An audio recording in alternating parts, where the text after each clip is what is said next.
예, 챕터 3, 서피스 리액션에 대해서 시작해 보겠습니다. 일단은 ALD에 대해서 왜 사람들이 관심이 많고, 뭐, 왜 우리가 필요한가에 대해서 간단히 짚고 넘어가자면, 잘 아시겠지만, 뭐, 이거 아이폰 10이죠. 그러니까 우리 뭐, 전자기기들은 좀 더 빠르고, 많은 저장 용량, 그다음에 가벼워져야 되고, 그런 거에 따라서 굉장히, 일렉트로닉 디바이스, 그러니까 세마이컨덕터 디바이스의 발전을 요구를 하고 있어요, 사람들이. 왜냐면 만들기만 해 우리가 다 사줄게 이런 느낌이니까. 이거 뭐 애플이나 삼성 같이 제품을 만드는 기업들 그런 거 같은 경우는 1년 혹은 2년 안에 훨씬 더 발전된 하드웨어를 가진 발전된 소프트웨어를 가진 제품들을 계속 출시를 해야 되잖아요. 그죠? 보통 그렇게 하고 있고. 그러면 어떻게 하면 빠른 소자, 어떻게 하면은 많은 저장 용량을 만들 수 있을까를 가정을 하면 우리가 제한된, 그러니까 예를 들어서 이게 CPU, 컴퓨터에 들어가는 CPU 디바이스인데, 뭐 컴퓨터를 조립해 보시는 분은 알겠지만 제가 30년 전에 컴퓨터 조립할 때에 비해서 CPU의 레터럴 사이즈, 가로 세로 사이즈는 바뀐 게 없어요, 거의. 왜냐면 그게 규격화됐기 때문에. 그 안에 들어가는 디바이스의 개수만 엄청나게 많이 바뀌었죠. 그러니까 정해진 레터럴 사이즈는 픽스돼 있고 그 안에 많은 디바이스를 때려 넣어야 속도도 빨라지고 저장량도 많아지기 때문에 이런 기본 단위인 트랜지스터의 개수가 늘어나야 되고, 그렇기 때문에 소자의 크기가 같은 공간 안에 여러 개를 넣어야 되기 때문에 줄어들어야 되고, 트랜지스터의 사이즈가. 그렇기 때문에 우리가 만들고 있는 트랜지스터들, 그런 것들의 사이즈가 굉장히 줄어들고 있습니다. 예를 들어서 50년대는 트랜지스터 요 사이즈 하나 들어갔는데 계속 들어가서, 물론 지금은 훨씬 더 많이 들어가 있죠. 그래서 보면은 이게 5억 9,200만 개의 트랜지스터가 들어가 있는 거죠. 같은 사이즈에. 그러니까 엄청나게 다이나믹한 스케일링이 존재를 하고 있는 거죠. 그리고 뭐 삼성이나 하이닉스 같은 디바이스 만드는 회사들뿐만 아니라 뭐 텔이나 어플라이드 머티리얼즈나 램 리서치 같은 장비 회사들 뿐만 아니라 메카로 같은 혹은 다른 다양한 아, 케미칼을 만드는 회사들, 그 세 종류의 회사들이 삼위일체가 돼야지 이런 공정들, 만들어내는 공정들을 달성을 할 수가 있습니다. 그리고 또 다른 이제 차이점들이, 소자의 크기가 줄어들음에 따라서 우리가 보통 그 대학교 때 배웠던 모스펫 디바이스면 보통 다 평면 소자잖아요. 그죠? 또 이렇게 쫙 그려서 소스 드레인 게이트 있고 이렇게 쳐다보면 다 평면이잖아요. 2디멘셔널 디바이스인데 실제로 그것들이 사이즈가 줄어들음에 따라서 원하는 특성을 그대로 구현을 하기 위해서는 2D 사이즈, 2D 모양을 그대로 유지하면 안 되고 3D 소자의 형태로 바뀌어야 됩니다. 예를 들어서 뭐 간단히 말하면 숏서킷 커런트 같은 거를 방지하기 위해서 2D는 더 이상 할 수 없고 3D로 넘어야 되는 거죠. 그래서 이미 소자의 구조는 3D로 넘어왔어요. 물론 파셜리 3D이긴 하지만 원래는 뭐 이렇게 2디멘셔널하게 방막을 이렇게 생겼었는데 그것들이 이런 식으로 뭐 3D 핀백 같이, 그러니까 이게 그 채널이 이렇게 돼 있고요. 게이트가 3면을 감싸고 있는 형태로 3디멘셔널하게 바뀌었죠. 참 그 옛날에 제가 학위할 때는 무슨 나노 아이언이 나노 어쩌고 가지고 이런 거 만든다고 막 많이 했는데, 참 삼성이나 하이닉스 같이 소자 회사들이 대단한 게 그걸 탑다운으로 그냥 이렇게 만들어 버리잖아요. 수 나노미터 사이즈 이런 것들이. 그래서 옛날에 무슨 뭐 바텀업이 어쩌니 뭐 실험실에도 뭐 이런 것들 얘기가 싹 들어갔잖아요. 그죠? 어쨌건 탑다운을 다 만들 수 있으니까. 지금 5나노 테크놀로지까지 하고 있잖아요. 그죠? 소자 회사들이. 그래서 이거는 트랜지스터의 형태고, 또 다른 이제 뭐 낸드 같은 경우는, 낸드는 이제 우리가 낸드를 만들면 플래시 메모리 같은 저장 장치에 이제 non volatile 메모리로 많이 쓰이잖아요.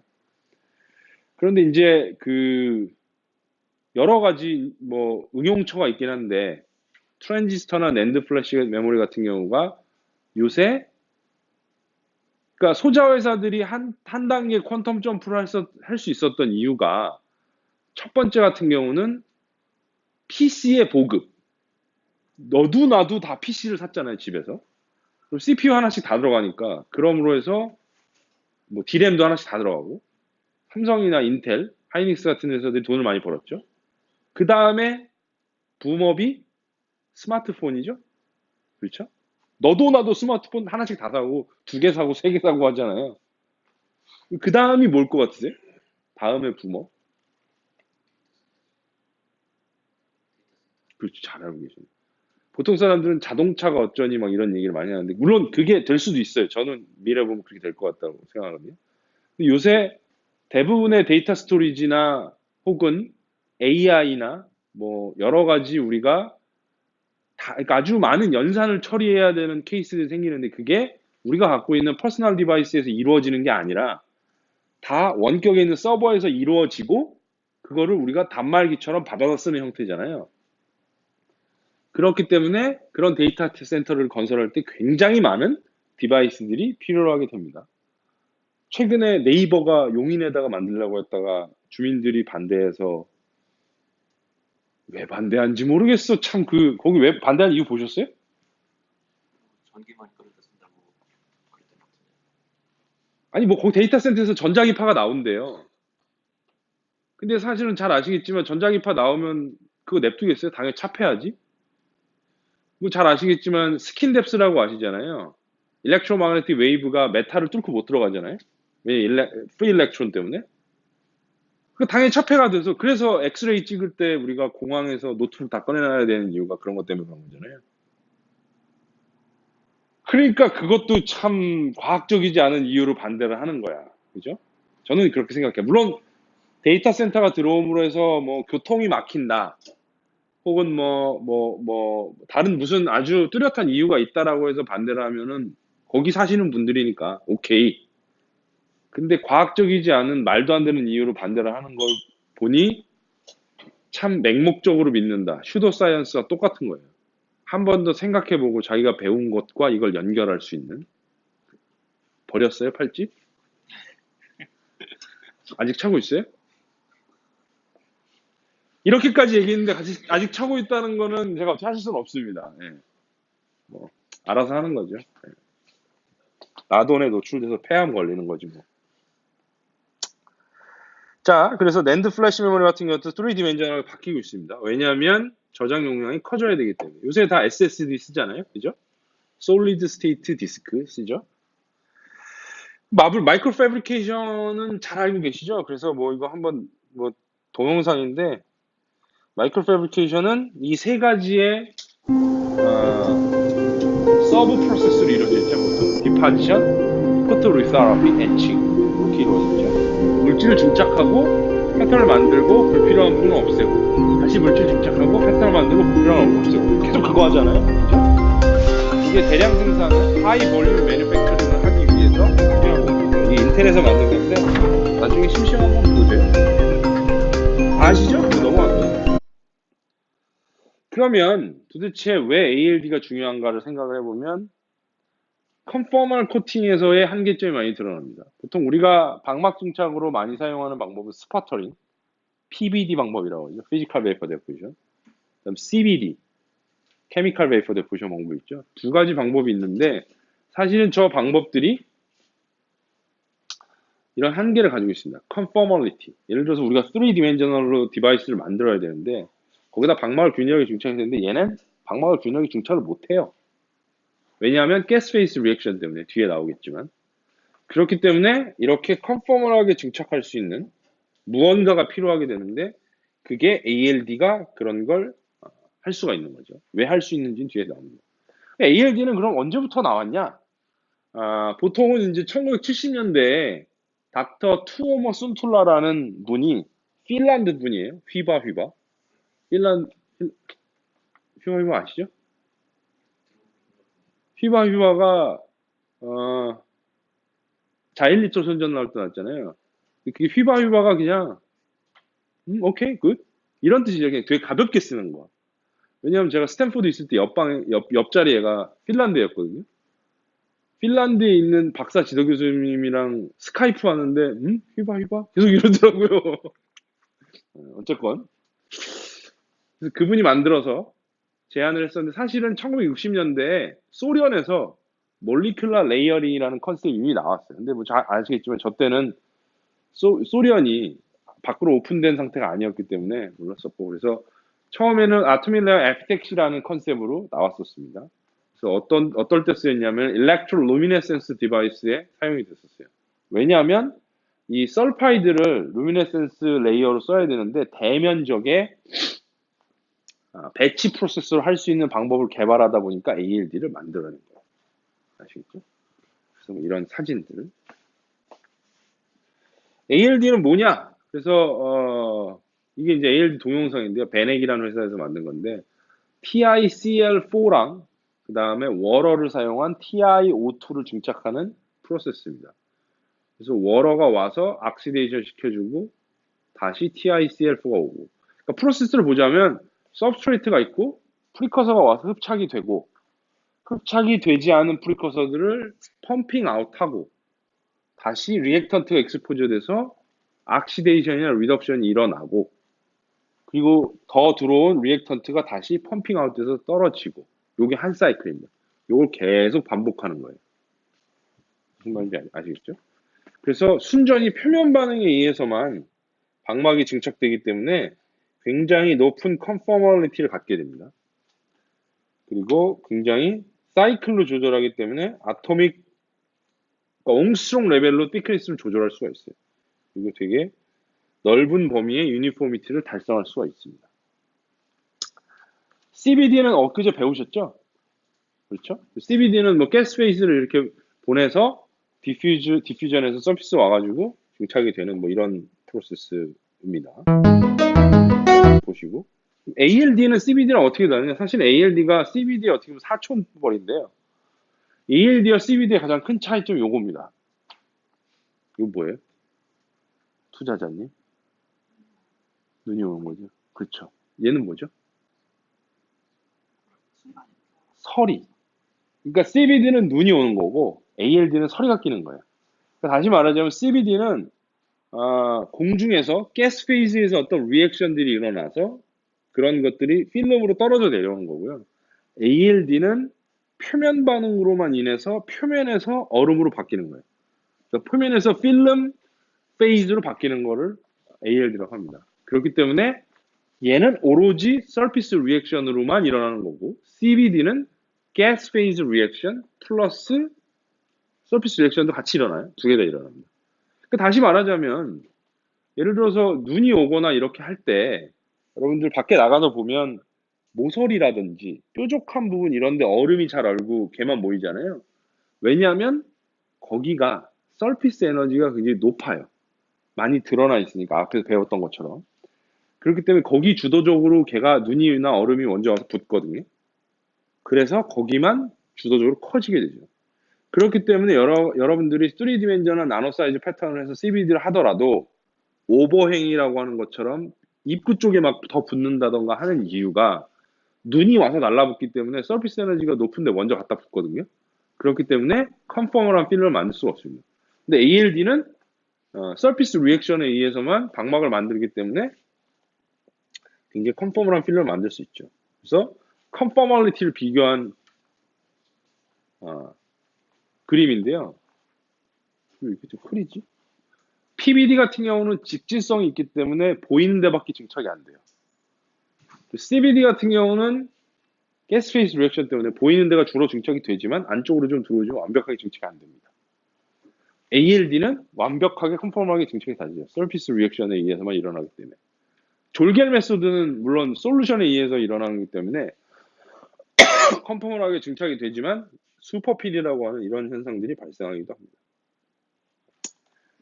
ALD와 CBD, PBD의 여러 가지 장단점을 비교해 놓은 차트인데요.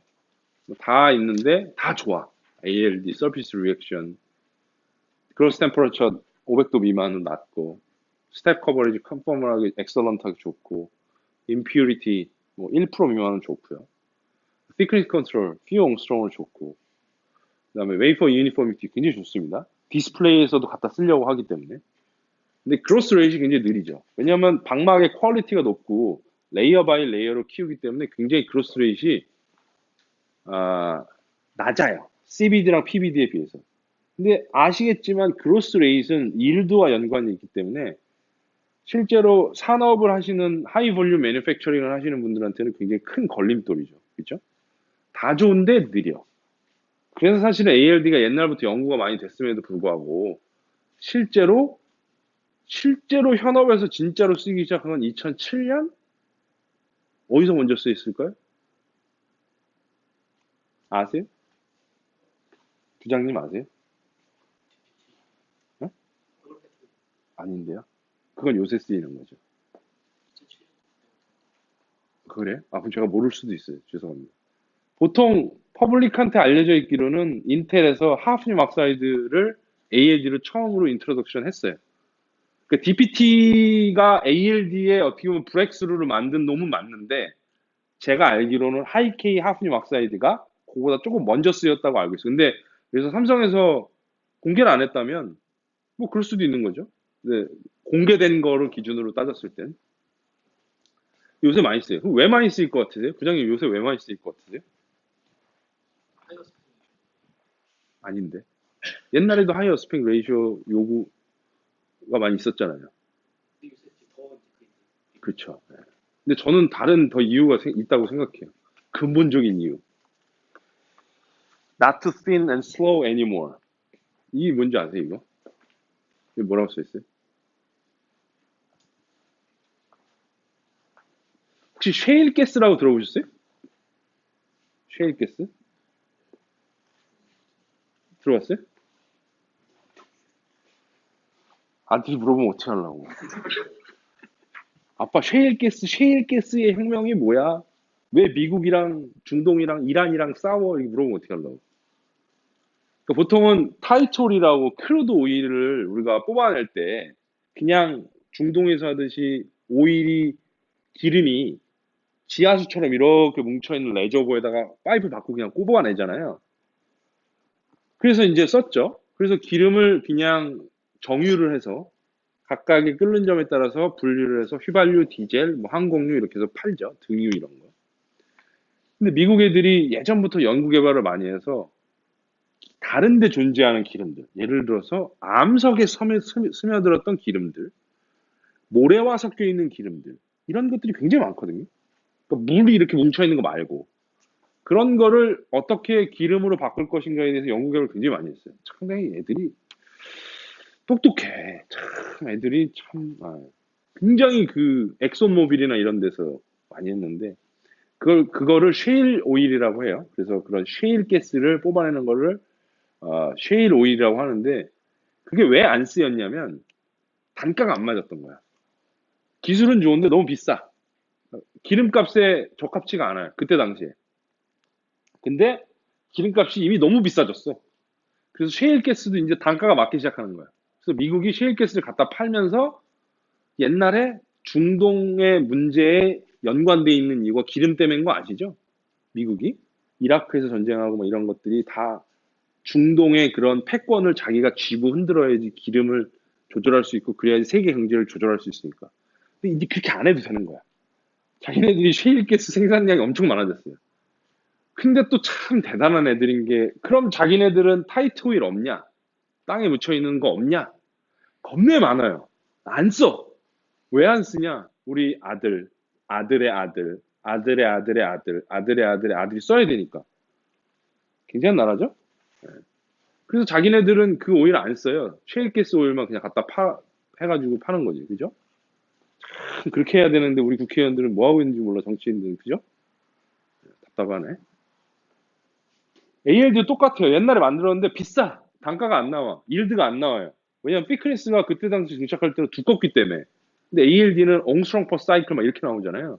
그래서 옛날에는 예를 들어서 100난으로 증착해야 된다고 가정했을 때 한 사이클에 원 옹스트롱이 생기고 그걸 1000사이클 해야 되고 한 사이클에 10초가 걸린다고 하면 이거 하려면 2시간 40분 걸려요. 하겠어요? 삼성에서? 안 하죠? 팩타임 안 나온다 막 이러면서 얼마나 나오니 막 이런 물어보고. 그래서 1나노 증착해야 된다 그러면 얼마 안 걸려요. 물론 이거 단순한 계산이긴 한데 1분 30초 이 정도면 할만하죠. 어떠세요? 그래도 길어요? 네. 그래서 이제 쓰는 거야 이제. 그러니까 물론 당연히 그거에 맞물려서 3디멘셔널하게 어스펙트 레이셔도 굉장히 커지고 뭐 예를 들어서 DPT 같은 테크놀로지도 나오고 그렇긴 한데 굉장히 ALD가 타이밍이다. 그러면은 리액션 스텝을 쭉 나눠보면 첫 번째는 프리커서 익스포저 스텝, 두 번째는 그걸 씻어내는 퍼지 스텝, 세 번째는 카운터 리액턴트 익스포저 스텝, 네 번째는 퍼지 스텝. 이렇게 구성이 되어 있습니다. 프리커서와 카운터 리액턴트는 뭐냐? 프리커서 같은 경우는 chemical composite of the elements that we want to deposit and ligand that give the physical and chemical property to precursor itself라고 되어 있는데 프리커서는 우리가 증착하고자 하는 엘레멘트가 중앙에 있고요. 혹은 다른 데 있고. 이거 루테늄 같은 건데. 여기에 있고 이 주위에 다양한 리간드들이 달려 있어요. 이 리간드의 역할은 이 프리커서의 피지컬한 케미컬한 프로퍼티를 주는 거예요. 그러니까 예를 들어서 루세늄만 혼자 있으면 루세늄 메탈이잖아요. 근데 ALD를 하려면 이 프리커서를 베이퍼라이제이션에서 날려서 붙여야 되고 리액턴트와 반응시켜서 리덕션을 시켜야 되고 이런 과정들이 필요한데 그럴 때 프리커서에다가 프로퍼티를 주는 게 리간드가 주게 됩니다. 그래서 보통 이렇게 구성되어 있죠. 가장 간단한 프리커서 같은 경 이런 거 티클, TiCl4 같은 거 타이타늄 달려있고 클로린 아톰 4개 달려있고 이렇게 된 거예요. 뭐 이런 프리커서들 카운터 리액턴트는 뭐냐 얘가 표면에 붙었을 때 얘와 반응해서 리덕션을 하거나 악시데이션을 하는 그런 과정을 주는 가스들입니다. 보통 가장 많이 쓰는 게 뭐 하이드로젠, 암모니아, 워터, 악시전, 오존 뭐 이런 것들 많이 쓰여요. 다른 것들도 많이 쓰이긴 하죠. 그리고 ALD의 가장 중요한 유니크한 특성 중에 하나가 Surface Self-Saturated Reaction이에요. 아까 첫 장에 보셨겠지만 ALD 서피스를 프리커서에 노출시키면 프리커서가 흡착이 되거든요. 그때 Surface Self-Saturated Adsorption으로 붙어요. 그냥 그게 뭐냐? 요겁니다. 서피스가 있죠? 흡착이 쫙 돼요. 다른 놈이 왔을 때 붙질 않는 거죠. 왜냐하면 얘와의 어드접션 스트렝스가 굉장히 큰데 얘와 얘는 반응을 안 하니까 우리가 뭘 생각해 보면 되냐면 이런 거 튀밥 강정 있죠? 쌀 튀밥 한 레이어 이상 안 붙잖아요. 안 드셔보셨어요? 조청 묻어 있고 쌀 튀밥 한 레이어 더 이상 안 붙죠. 스티키 매트 먼지 한 레이어 붙으면 더 끈적 안 걸리잖아요. 그렇죠? 이거 파리 끈끈이 팔이 한 번 다 붙으면 안 붙죠. 이게 다 서피스 셀프 제스트레이티드 어드접션의 예입니다. 그 다음에 이제 그로스 레이트과 그로스 퍼 사이클에 대해서 좀 설명할 건데 이거는 사실은 키네틱스 텀인데 좀 많이 헷갈리셔서 제가 그래프로 해서 넣어봤는데 넘버 오브 사이클이 있고요. 그 다음 thickness가 있어요. 그럼 보통 우리가 두께를 재죠. 하나, 둘, 셋, 넷 이렇게 재잖아요. 그럼 보통 두께 잰 거에서 사이클로 그냥 나눠서 야 그로스 레이시 얼마 이렇게 얘기하잖아요. 근데 엄밀하게 말하자면 그로스 레이시는 키네틱스 텀이에요. 그래서 그로스 레이시는 어떻게 정의가 되냐면 N1과 N2 사이의 사이. 그러니까 예를 들어서 100사이클을 했다. 그럼 N2가 100이고 N1이 0이잖아요. 그러니까 사이클의 차이 분의 두께의 차이가 되는 거예요. 그러니까 한마디로 이렇게 열어 찍은 이거의 슬롭이 되겠죠. 이게 그로스 레이시예요. 그건 레이시니까. 근데 그거 말고 GPC라는 컨셉이 있어요. GPC라는 컨셉은 뭐냐면 예를 들어서 이런 점을 찍었는데 실제로 두께를 쭉 찍어보니까 이렇게 올라갈 수도 있잖아요. 얘와 얘의 그로스 레이트는 다른 거예요. 그렇죠?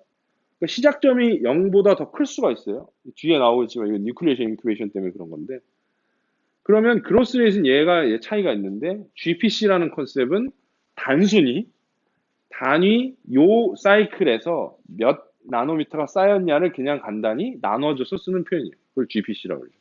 그래서 thickness over number of cycle.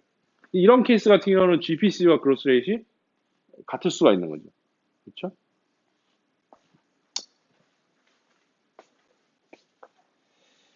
그 다음에 ALD 그로스 익스포저의 사이클. 아까 surface self-saturated reaction을 하기 때문에 사실은 프리커서를 아무리 많이 뿌려줘도 늘어나도 그로스 레이트는 증가하다가 일정해져요.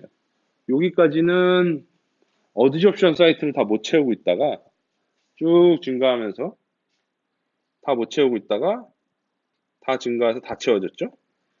그런 다음에 더 증가하면 안 붙기 때문에 세츄레이션이 되죠. 이게 가장 잘 알려진 ALD 그로스 캐릭터리스틱이에요. 보통 ALD가 되냐 안 되냐 할 때 이런 걸 찍어보죠. 그리고 ALD 그로스가 레이어 바이 레이어로 일어나잖아요. 사이클 한 사이클하고 두 사이클하고 그렇기 때문에 사이클별로 thickness는 이렇게 증가합니다. 이렇게 한 사이클. 잠시만요. 두 배가 늘어나게 되면 thickness 두 배로 늘어나죠. 그래서 리니어 그로스가 일어납니다. 네, 질문이 뭐죠? 네.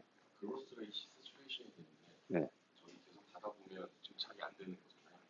그럼 그로스 레이시 빵이 되는 거야. 계속 증착을 돼. 그로스 레이시 시츄에이션이 되더라도 계속 증착이 되고 있는 건데 저 그림에서는 증착이 안 된다고 표시가 되니까 증착이 안 된다는 게 아니라 이 도우주는 넣어주는 프리커서의 양이에요.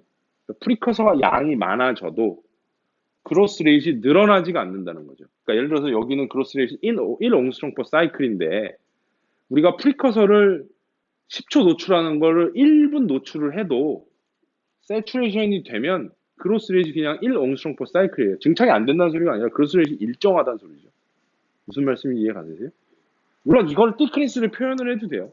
더 이상 늘어나지가 않는다라는 거죠. 이것 때문에 여러분들이 아주 컨퍼멀한 필름을 만들 수가 있는 거예요. 왜냐하면 그 복잡한 표면이 프리커서 베이퍼에 노출이 되잖아요. 그럼 그 표면이 프리커서 베이퍼에 다 붙을 수 있을 동안 우리가 기다리죠. 그리고 씻어내죠. 그리고 프리커서 아무리 더 때려 넣어도 더 프리커서끼리 반응해서 증착되지가 않잖아요. 그렇기 때문에 셀프 세츄레이션이 일어나게 되는 거고, 그렇기 때문에 아주 컨퍼멀한 필름을 여러분들이 만들 수가 있는 겁니다. 그래서 얘를 보면 이게 다이에틸 징크라는 걸 써서 그 징크 악사이드를 만드는 건데 워러를 카운터 리액턴트로 쓴 거거든요. 그래서 그 프리커스 익스포저 타임 쭉 늘렸을 때 그로스 레이트이 늘어나다가 일정하게 세츄레이션 되는. 그래서 요거는 이제 플래티늄 프리커서인데 플래티늄과 악시전을 썼을 때 프리커스 익스포저 타임에 따라서 늘어나다가 일정하게 유지. 당연히 카운터 리액턴트의 익스포저 타임이 늘어남에 따라서도 당연히 세츄레이션이 되겠죠? 왜냐하면 서로 카운터 리액턴트는 카운터 리액턴트끼리 반응 안 하고 프리커서는 프리커서끼리 반응 안 하기 때문에 당연히 세츄레이션 된 값들은 같아야 되겠죠, 두 개가. 근데 보통 프리커서 익스포저 타임, 리액턴트 익스포저 타임에 따라서 세츄레이션을 사람들이 많이 보는데 그거 말고 프리커서와 리액턴트의 그 도우주에 따라서 다른 방식으로 보는 방법도 있습니다. 예를 들자면 버블러 템퍼러처. 버블러 보통 캐니스터라고도 부르고 버블러라고도 부르는데 프리커서가 담겨진 그 컨테이너를 캐니스터랑 버블러라고 부르는데 그거의 프리커서의 온도. 그러니까 프리커서의 온도가 높다는 소리는 온도가 높아지면 베이퍼라이제이션 되는 놈들이 많아질 거잖아요. 그러니까 버블러 템퍼러처가 증가하면 증가할수록 우리가 챔버 안으로 넣어주는 프리커서의 몰리큘의 개수가 늘어난다. 그렇지만 세츄레이션 된다. 무슨 말씀인지 아시겠죠? 여기는 뭐냐면 pressure of air reactant인데 이거 플래티늄을 증착한 건데 실제로 제가 악시전을 넣어줄 때 익스포저 타임은 뭐 2초로 고정을 하고 악시전 바틀에서 오는 압력을 조절해서 넣어주는 악시전의 압력을 약간씩 늘렸어요. 근데 아까 기억나시겠지만 익스포저는 익스포저 타임 곱하기 프레셔로 정의가 되잖아요. 그리고 아까 우리가 얘기했었던 X축은 도우즈라고 그랬는데 그게 프리커서나 카운터 리액턴트가 노출되는 토탈 양이라고 그랬죠. 그러니까 그건 익스포저랑 같은 개념이에요. 당연히 익스포저를 늘리는 방법은 두 가지인 거예요. 하나는 시간을 늘리는 방법, 하나는 압력을 늘리는 방법. 당연히 시간을 늘리는 방법이 더 천천히 바뀌게 하겠죠. 압력은 두 배를 늘었다고 해서 두 배가 늘어나는 게 아니라 10배가 늘어나기 때문에 예를 들자면 그렇죠? 익스포넨셜이 증가하기 때문에 그렇기 때문에 압력이 증가를 해도 세츄레이션이 된다. 그래서 우리가 압력을 다시 아까 배웠던 걸 리콜을 해보면 압력이 늘어나면 단위 볼륨당 존재하는 가스 몰리큘들의 개수가 늘어나죠. 물론 질량과 뭐 속도가 있긴 하겠지만 얘가 늘어나기 때문에 얘를 늘린다는 건 넣어주는 몰리큘의 양이 늘어난다라고 생각할 수 있고 얘는 다시 말하자면 이렇게 정의가 됐었잖아요. 개수, 가스 컨스탄트, 템퍼러처. 그러니까 템퍼러처를 늘리면 프레셔가 늘어나서 버블러 템퍼러처를 늘리면 프레셔가 늘어나서 프레셔가 늘어나면 개수가 늘어나서 우리가 훨씬 더 많은 양의 프리커스를 넣어주는 거다라고 생각할 수가 있는 거죠. 그래서 이런 형식의 세츄레이션이 일어나요. 그럼 이 짓거리를 왜 하냐? 그러니까 물론 회사에서는 그렇게 안 할 거예요. 근데 실험하는 사람들 같은 경우는 프리커서 비싸잖아요. 메카로에서 오신 분 어디 계세요? 비싸죠? 얼마나 비싸요? 되게 비싸죠? 그게 원료랑 프리커서의 가격이 얼마나 차이를 주는지 전 정확히 알고 있거든요. 그래서 그게 얼마나 비싼지 알고 있어요. 아, 이거 왜 이렇게 비싸? 약간 그런 거죠. 화장품의 원료의 가격과 실제 판매되는 화장품의 가격의 차이를 알고 있는 것 같은. 어쨌건, 그래서 프리커서를 예를 들어서 쭉 공정을 잡아봤는데 이런 그래프가 나왔어요. 그럼 50도에 정해놓고 하면 돼요. 70도에 정해놓고 하면 프리커서 소모량이 굉장히 크잖아요. 그러니까 프로세스 optimization 할 때 이런 세츄레이션 커브를 많이 그립니다. 그 다음 또 다른 세츄레이션인데 요거는 퍼지에 따른 건데요. 그러니까 퍼지가 늘어남에 따라서 커브가 보통 이렇게 바뀌어요. 이게 실험 결과인데 사실은 초반에는 조금 줄어들다가 어느 순간 되면 일정하게 되죠. 왜냐하면 여기는 CVD 리액션이 일어나고 여기는 ALD 리액션이 일어나는 거예요. 그러니까 퍼지가 짧다는 소리는 프리커서가 노출되고 흡착된 다음에 충분히 기다려서 얘를 다 씻어내고 깨끗하게 리액턴트를 넣어줘야 되는데 퍼지가 짧으니까 씻어내기 전에 리액턴트가 들어오니까 가스 페이스 리액션이 일어나는 거예요. 공중에서 만들어서 떨어지는 거예요. CVD 리액션이 일어나는 거예요.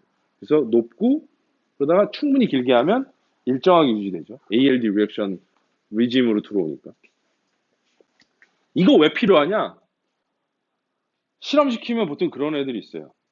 퍼지 막 1분씩 때려. 야, 이런 커브 한번 그려봤니? 근데 퍼지가 예를 들어서 1분이 여기야. 근데 30초에도 여기야. 그럼 30초 하면 되잖아요. 그럼 한 사이클에 1분이 줄어드는 거잖아. 그럼 100사이클 하면 100분이 줄어드는 거고. 그러니까 프로세스 optimization, 예를 들어서 뭐 장비 회사나 이런 거 하시는 분들은 뭐 잘 알고 계시겠지만. 그래서 이런 것들이 그런 프로세스 optimization 할 때 굉장히 중요합니다. 그래서 세 가지의 그로스가 보통 이제 저는 이제 정의를 하는데요. 넘버 오브 사이클에 따라서 thickness를 정의를 하면 뭐 공식을 쓰자면 이렇게 썼어요. thickness는 kn 사이클 곱하기 k. k는 뭐냐? 아까 얘기했던 gross rate. 그렇죠? 단위 사이클당 몇 나노미터가 증착되느냐. 그리고 더하기 ni라는 라지 ni라는 게 있어요. 그래프를 보면 케이스 1 gross rate이 컨스탄트야. 그리고 뉴클레이션 인큐베이션이 없어요. 그러면 얘가 없잖아요. 당연히 1차 함수처럼 이렇게 되겠죠? 1번 케이스. 보통은 ALD라고 하면 다 이런 걸 생각을 해요. 근데 다양한 변수들을 존재하는데 두 번째 케이스는 어떤 게 있냐면 NI가 0이 아니야. 얘가 0이 아니잖아요. 그러면 이렇게 시프트 할 거죠? 그래서 2번 케이스. 케이스 한 번 더 복잡해요. 그로스 레이 얘가 컨스탄트가 아니에요. 얘가 컨스탄트가 아니라서 얘가 수시각각 바뀌어. 얘는 A의 펑션이에요. A는 서피스 리액티비티에 따라서. 그로스 레이시 처음에 원래는 1옹스트롱 퍼 사이클로 똑같아야 되는데 희한하게도 0.5옹스트롱 퍼 사이클, 0.8옹스트롱 퍼 사이클, 1옹스트롱 퍼 사이클 이렇게 점점 바뀌는 거야. 그렇기 때문에 당연히 이 슬롭은 점점 바뀌죠. 그래서 이렇게 커브가 이렇게 휘어요. 이렇게. 그래서 3번 케이스. 이게 왜 이렇게 일어나느냐? 첫 번째는 NI라는 게 생긴 게 뉴클레이션 인큐베이션이거든요. 뉴클레이션 인큐베이션이 왜 일어나느냐? 한마디로 일정 시간 동안은 아무런 그로스가 일어나지 않는 케이스가 있어요. 예를 들자면 실리콘 악사이드, 실리콘 나이트라이드, 실리콘 악사이드 트리트먼트 낸 거에 대한 루스테늄을 증착하는 건데 보시면 알겠지만 실리콘 악사이드 쪽에 여기 커브에 요만큼의 한 200사이클 정도 아무 방막 증착이 안 일어나는 것처럼 나오잖아요. 그렇죠? 그리고 이거는 실리콘 루스테늄의 그 덴시티를 측정한 거거든요. 실리콘 악사이드에서 한 200사이클까지 아무것도 일어나지 않는 케이스. 증착이 아무것도 일어나지 않는. 이런 뉴클리에이션, 인큐베이션이 있으면 실제로 디바이스를 만들 때 1, 2나노미터 수옹스롱 레벨에서 균일하게 컨트롤을 해야 되는데 이렇게 언컨트롤러블한 리전이 있으면 굉장히 안 되죠. 그럼 이게 왜 일어나느냐를 보면 두 가지로 설명할 수 있는데 첫 번째 같은 경우는 원래 서피스 프로퍼티, 서피스 터미네이션이 A로 되어 있는데 그게 이 프리커서, 루세늄 프리커서가 흡착을 잘할 수 있게까지 다른 서피스로 바뀌어야 되는데 그때까지 걸리는 시간이 필요할 수도 있고요. 두 번째 같은 경우는 루세늄이 메탈이 증착이 됐어. 근데 뉴클리아이가 형성이 돼야 되잖아요. 메탈 아톰들이 모여서. 그때까지 걸리는 시간이 엄청나게 오래 걸리는 거예요. 초반에 증착되는 게 굉장히 양이 적어서. 그래서 뉴클리에이션 인큐베이션이 생기는 거고요. 그리고 두 번째 이상한 케이스 같은 경우는 그로스 레이트이 바뀌었잖아요. 그럼 그로스 레이트이 왜 바뀌느냐? 아일랜드 그로스 때문에 그런 건데요. 실제로 메탈을 진척하면 이런 식으로 아일랜드 그로스가 막 생겨요. 독특하게도 ALD는 서피스 센시티브, 서피스 리액션으로만 일어나기 때문에 서피스 특성이 바뀌면 증착이 일어나기도 하고 일어나지 않기도 해요. 예를 들자면 이거 같은 경우는 똑같은 플라티늄 공정인데 TiO2, 알루미늄 억사이드, 지르코늄 억사이드 위에다가 똑같은 사이클 동안 증착을 했는데 지르코늄 억사이드에는 굉장히 많이 됐죠. 근데 TiO2 위에서는 거의 안 됐죠.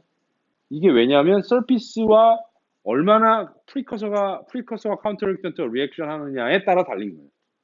그래서 아까 얘기했던 서피스 에너지가 서로 간에 어떻게 차이가 나느냐를 이해를 하면 이런 아일랜드 그로스가 왜 일어나는가를 이해를 할 수가 있죠. 그래서 이가 두 가지 프로세스가 일어나게 되면 왜 그로스 레이트이 바뀌는가? 아일랜드 그로스가 일어나면 우리가 생각한 대로 처음 한 사이클이 딱 끝나면 방막으로 쫙 다 덮여야 되잖아요. 그렇지가 않은 거예요. 아일랜드 그로스. 그러면 두 가지의 서피스가 공존해요. 원래 서피스, 증착된 서피스. 그럼 당연히 원래 서피스 위에서 일어나는 그로스 레이트가 증착된 서피스 위에서 일어나는 그로스 레이트 두 개가 공존하겠죠? 당연히 그 에어리어는 사이클별로 바뀌게 되겠고 그로스 레이트는 순차적으로 바뀌겠죠? 원래 서피스로 100%다 덮여버리면 그로스 레이트이 하나로 되잖아요. 그럼 다시 리니어 그로스가 일어나죠. 그래서 커브가 보면 여기에 파라볼릭하게 이렇게 되다가 이렇게 증가해요. 직선으로. 그래서 이게 한 사이클에 얼마나 증착이 되는 건데 변하다가 일정하게 그렇게 됩니다. 그래서 이것도 하프늄 억사이드를 실리콘 서피스와 실리콘 억사이드 서피스 위한 건데 여긴 리니어한데 얘는 이렇게 되죠. 이게 원래 리얼 케이스에서 ALD 그로스가 일어나는 법입니다. 온도에 따라서는 또 어떻게 되느냐? 온도가 증가함에 따라서 보통 thickness는 증가하다가 약간 일정한 것처럼 보이다가 다시 증가하거든요. 왜 그러냐? 온도가 증가하면은 뭐가 바뀔 것인가를 생각을 해보면 두 가지가 바뀌거든요. 하나는 리액션 레이트, 프리커서 리액턴트가 얼마나 효과적으로 반응하느냐의 속도가 바뀌어요. 그러니까 온도가 높으면 리액션이 빨리 일어날 거잖아요. 바뀌겠죠? 두 번째는 뉴클리에이션 레이트. 처음에 우리가 사용하는 서브스트레이트 위에 뉴클리에이션이 일어나야 되는데 온도가 낮으면 어드sorption도 잘 안 되기 때문에 뉴클리에이션이 안 일어나는데 온도가 높으면 뉴클리에이션이 굉장히 활발하게 일어나죠. 근데 여기서 꼭 명심해야 될 게 뉴클리에이션 레이트는 우리가 한정된 서피스를 가지고 있기 때문에 늘어난다 하더라도 그렇게 크게 안 늘어나요. 그러니까 한마디로 이 교실 안에 한정된 공간이기 때문에 넣을 수 있는 의자의 개수가 한정되잖아요. 그렇기 때문에 뉴클리에이션 레이트는 바뀌긴 하지만 크게 바뀌진 않는다. 그렇지만 리액션 레이트는 우리가 프리커서 막 때려주고 리액턴트 막 때려주잖아요. 그러니까 온도가 한없이 올라가면 굉장히 크게 바뀝니다. 그래서 온도에 따라서 이런 커브가 일어나는데요. 이거를 자세히 보자면 서멀 에너지가 낮으면 뉴클리에이션 될 수 있는 공간이 충분히 있지만 프리커서 도우즈가 작아서 그로스 레이트이 작고 온도가 높으면 프리커서 리액턴트 갖다 막 때려 넣잖아요. 그렇기 때문에 온도가 높아서 서로 막 반응을 하는 거예요. 프리커서 자체가 프리커서와 프리커서가 서로 반응하면 안 되는데 프리커서가 너무 온도가 높아서 깨져버려서 다른 프리커서가 반응을 하게 되는 거죠. 그러니까 한마디로 강정에서 튀밥이 안 끈적거리잖아요. 조청이 끈적거리지. 근데 너무 온도가 높아지면 튀밥 자체가 끈적거리게 되는 거죠. 그래서 낮은 온도면 이렇게 되는 거예요. 그러니까 물론 이 온도가 올라감에 따라서 이게 조금씩 올라가요.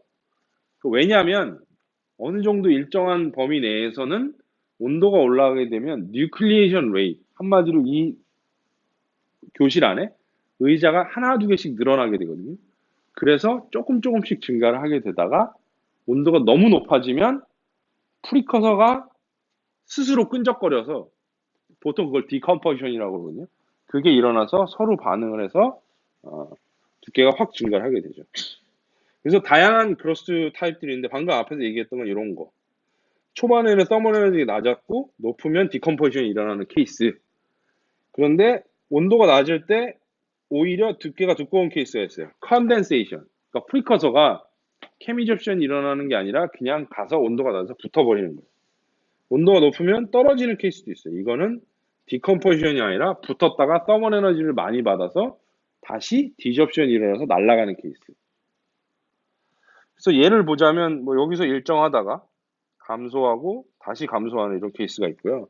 이건 플래티늄 같은 경우인데 증가하다가 일정하다가 다시 증가하죠. 이런 케이스.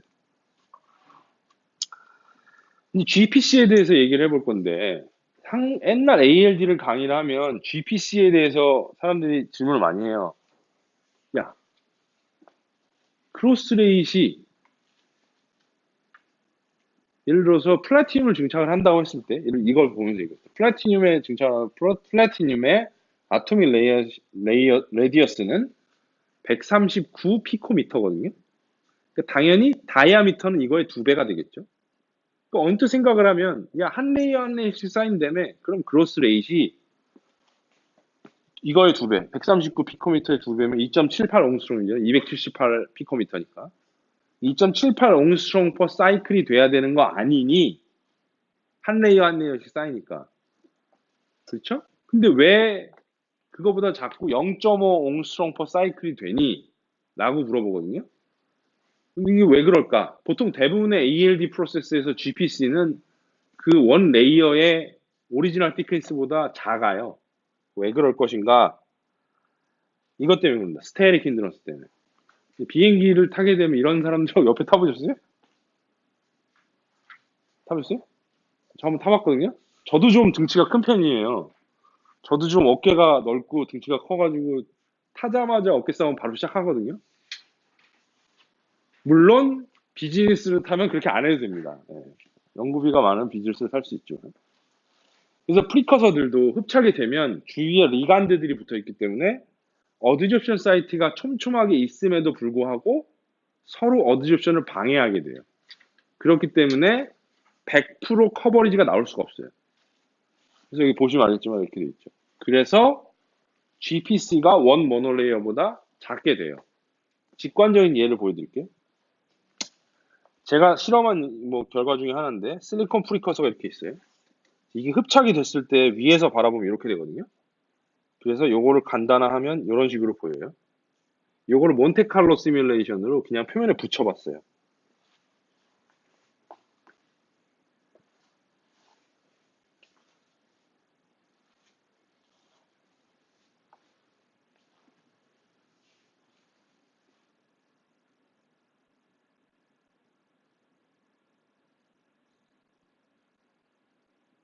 생각보다 많이 안 붙죠? ALD를 할 때, 그죠? 붙으려고 했다가 못 붙은데. 그러니까 몬테칼로 시뮬레이션에 그런 컨디션을 준 거예요. 한번 찝적된 데는 다시 찝적되지 마라. 그러니까 물론 아이디얼 케이스는 이거보다 좀 다르겠죠. 왜냐하면 이거는 서피스가 싱글 크리스탈이라고 가정을 했었던 거고. 그러니까 좀 다르긴 하겠는데 뭐 비슷한 리액션이 일어나겠죠. 그래서 실제로 붙어있는 표면이 그렇게 많지가 않아요. 한 60% 정도? 그 당연히 GPC는 원 모노레이어보다 작을 수밖에 없고 이게 도달할 수 있는 최고의 커버리지가 되는 거잖아요. 프리커서 사이즈에 따라서. 이거의 하나 예인데, 예를 들어서 제가 하프늄 테트라클로라이드와 하프늄 클로린 에틸 그 CP라는 프리커서를 사용을 해서 해봤어요. 그러니까 클로린이 두 개 똑같이 달려 있는데 한 놈은 더 큰 리간드가 두 개 달려 있는 거예요. 이거 프로젝션 에어리어를 계산해 보니까 얘가 36이고 얘가 83이에요. 그럼 얘를 1로 두고 비율을 계산해 보면 얘가 0.44거든요. 프로젝션 에어리어가. 그러면 이거를 역수를 하면 단위 면적당 붙을 수 있는 몰리큘의 개수가 1이죠. 얘는 역수를 하면 단위 면적당 붙을 수 있는 몰리큘의 개수가 2.27개예요. 더 많이 붙겠죠? 작으니까. 그러니까 얘가 1이라면 얘가 2.27배가 돼야 돼요. 그로스 레이시. 얘가 1이라면 얘가 2.27. 기가 막히게 잘 맞죠? 그로스 레이시 더 크잖아요. 그죠? 물론 여기서의 빅 어썸션은 프리커서의 리액티비티는 똑같다라고 가정을 한 거예요. 사실 이 논문에서는 그런 가정을 DFT라는 걸 통해서 계산을 해서 넣었죠.